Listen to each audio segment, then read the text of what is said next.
Hello, I'm AJ, and welcome to the channel.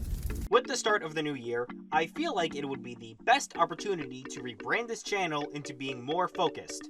And I made the smart choice last year to make a personal document properly explaining Shareverse to the best of my ability. But now would be a good time to make this private document a public one. Before I do that, I want to discuss what this channel is about. This is a purely entertainment channel that could be monetized in the future. Aside from Shareverse, I talk about games, movies, shows, just about anything that would pique my interest. If you like any of that, or curious of what I will bring to the table, please consider subscribing. Now, as for Shareverse, the idea behind it is one that I went over in my Girl Wars video. When I was 3, I was exposed to a lot of media on television. Despite my age, I came up with the idea of having all of these cartoon and live-action characters interacting in one setting. And it didn't sound too far off. Around that time, Nickelodeon had bumpers and games depicting crossovers. Disney Channel had a few bumpers that had animated characters run into their sitcom actors, and most famously, the Cartoon Network City ads of the mid-2000s. Utilizing my depiction of these characters and how my created world works, I came up with the concept of Shareverse. Fun fact, I recently came up with that name. Up until then, I never had a proper name for my story ideas. But as the name suggests, Shareverse is a shared universe that challenges the idea of fictional and fantastical creatures living in modern times and how their actions are preceded due to the events of the real world. The concept is consisted of two souls, normal and astral, with the latter referring to fictitious characters and locations. While these two souls coexist, they do not interfere or interact with one another's actions, explaining why certain real-life catastrophes are not prevented by astral souls. There are two types of astral souls, organic and artificial. A lot of fantastical stories in the past had their astral souls be created by their authors, whereas modern astral souls are born organically in a natural setting. However, astrals can be cloned by other astrals, though most cloning machines have the feature of giving clones a soul or not. Alongside the main universe of Shareverse, there are alternate and parallel universes that also exist. If a fictional property setting is vastly different or will interfere with the prime universe, such as a setting that takes place in the post-apocalypse, lack of technology, etc., then that universe will be in a different universe. For example, One Piece's world is divided up into small islands ruled by either pirate emperors or a tyrannical government, not to mention the bizarre inconsistency with technology. That would be a separate universe to Prime then. However, each parallel universe has a link to the Prime universe as long as companies are willing to adapt those stories through TV shows, movies, or other forms of media. This leads into entertainment rights. Whenever these universes, or even in the Prime universe, are open to tell their stories, the events of Astro Soul incidents will be adapted into media that would be consumed by normal souls. This is labeled as entertainment rights, where the events are copyright and claimed by normal soul companies and are adapted into movies, TV shows, video games, whatever.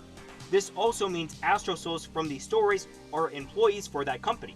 Through these rights, the company is allowed to alter or change the events of these stories in order to appeal to normal soul audiences, sometimes altering the setting or story to prevent lawsuits from properties claimed by other companies.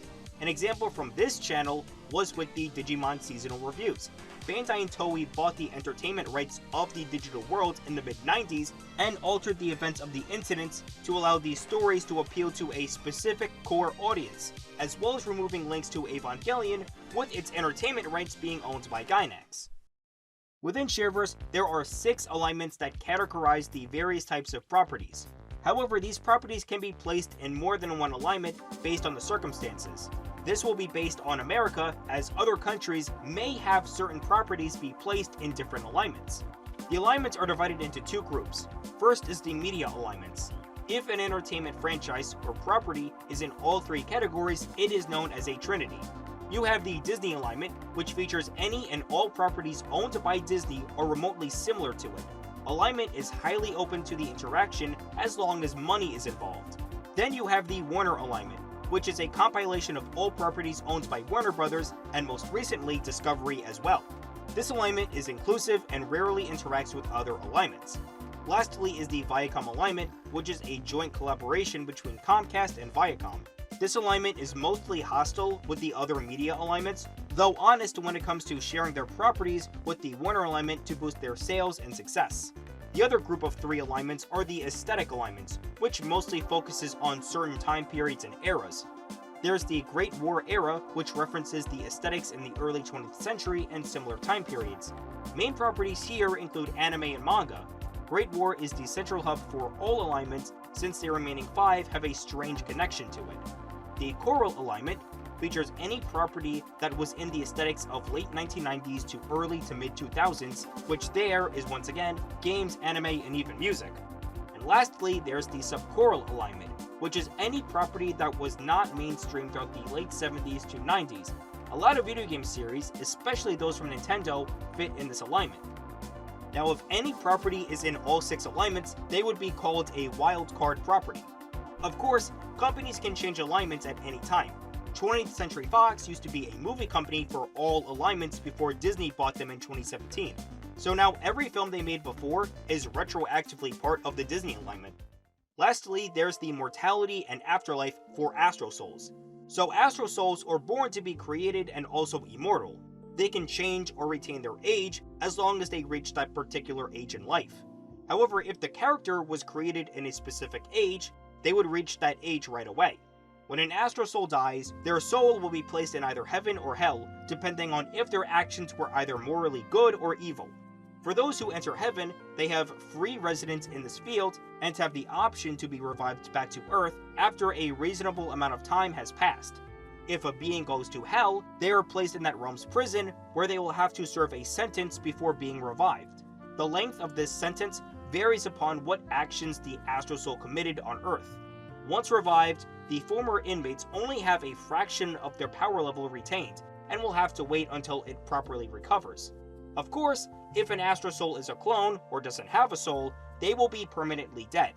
Now there is one exception to this rule, that being Death Battle, the former Screwtech, current Rooster Teeth show. When the loser falls, they will be placed in the afterlife for 24 hours. However, if a current inmate in Hell's prison requests the loser to be transported to Hell, the loser will automatically be placed alongside the requester in the 24-hour duration. There are other aspects in Shareverse, such as storylines that recount events in an alignment, and parody series that feature astral souls employed to a performance of another entertainment property, but I go in depth about those aspects in other videos. So I hope this video gives off a more refined explanation of what Shareverse is to the new viewers of the channel. I honestly see my channel as a place to store and record all of my ideas growing up and how I can display them to others around me. Consider liking the video and subscribing to the channel if you like the content that I plan to upload, and I'll see you all in the next one.